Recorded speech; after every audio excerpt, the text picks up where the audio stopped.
প্রিয় দর্শক শ্রোতা ভাই এবং বোনেরা, যারা দেশের বা প্রবাস থেকে আমাকে দেখছেন, আনরুল ফাউন্ডেশনের পক্ষ থেকে আপনাদেরকে আন্তরিক শুভেচ্ছা। প্রিয় দর্শক শ্রোতা ভাই এবং বোনেরা, আল্লাহ রাসূল সাল্লাল্লাহু আলাইহি ওয়াসাল্লাম একটি হাদিস বর্ণনা করেছেন। সেটা হলো, কোনো ব্যক্তি যদি শুদ্ধভাবে কোরআন পড়তে না জানে, নবীজি বলেছেন সে আমল করবে। এই হাদিসের আলোকে কোরআনের জ্ঞানকে বিশ্বব্যাপী ছড়িয়ে দিতে আনরুল ফাউন্ডেশনের পক্ষ থেকে আপনাদের জন্য একটি ধারাবাহিক ক্লাস ইনশাআল্লাহ আমরা ডিজাইন করেছি। আমরা পর্যায়ক্রমে আপনাদের সামনে এই ক্লাসটা উপস্থাপনা করব।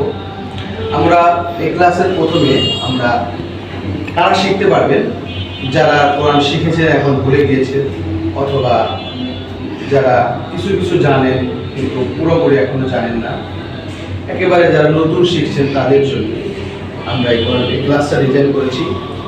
আর কেউ যদি চায় অ্যাডভান্স ক্লাস ইনশাআল্লাহ আমরা পরবর্তীতে শুরু করব। তাকে আমরা প্রথমে আনরুল ফাউন্ডেশনের পক্ষ থেকে আমরা যে ক্লাসগুলো ডিজাইন করেছি তার মধ্যে প্রথম যে কাজটি হবে সেটা হলো আমরা আরবি হরফগুলোর পরিচিতি আমরা, এবং এটার উচ্চারণ কীভাবে, কোন হরফ উচ্চারণ হয়, হরফ পরিচিতি আমরা এটা মাখরাজের মাধ্যমে আপনাদেরকে শেখানোর চেষ্টা করব। এরপর প্রতিটি হরফ আমাদের হয়ে গেলে আমরা প্রাথমিকভাবে যে শব্দ গঠন, সেন্টেন্স বানানো, এই বিষয়গুলো আমরা ধারাবাহিকভাবে আমরা কার্যক্রমগুলো করছি। পাশাপাশি আমরা এই ক্লাসের পাশাপাশি আমরা আমাদের সালাতের ক্ষেত্রে, অর্থাৎ আমাদের বেসিক যে জ্ঞান, অর্থাৎ ইসলামের যে প্রাইমারি জ্ঞান আমাদের জন্য শিক্ষা ফরজ, এই জ্ঞানগুলো, ইসলামের মৌলিক জ্ঞানগুলো আপনাদের সামনে আমরা ক্লাসের ফাঁকে ফাঁকে তুলে ধরার চেষ্টা করবো ইনশাআল্লাহ। তো আপনারা যখন সুযোগ পাবেন, আমাদের এই ক্লাসগুলো ফেসবুকে এবং ইউটিউব চ্যানেলে আপলোড করা থাকবে। আমরা এই চ্যানেলগুলো আপনাদের সময় মতো দেখতে পারবেন। চাইলে আপনারা লাইভ ক্লাস অংশগ্রহণ করে সরাসরি আমাদেরকে প্রশ্ন করতে পারবেন।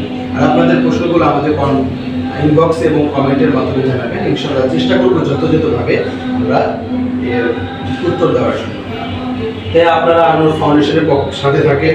ইনশাআল্লাহ ভবিষ্যতে আপনাদের মতামত দিয়ে আমাদের এই আনরুল ফাউন্ডেশনকে বিশ্বব্যাপী কোরআন জ্ঞানকে ছড়িয়ে দিতে আপনাদের সাহায্য কামনা করছি। সকলকে ধন্যবাদ। আজকে এই পর্যন্ত ভালো থাকবেন।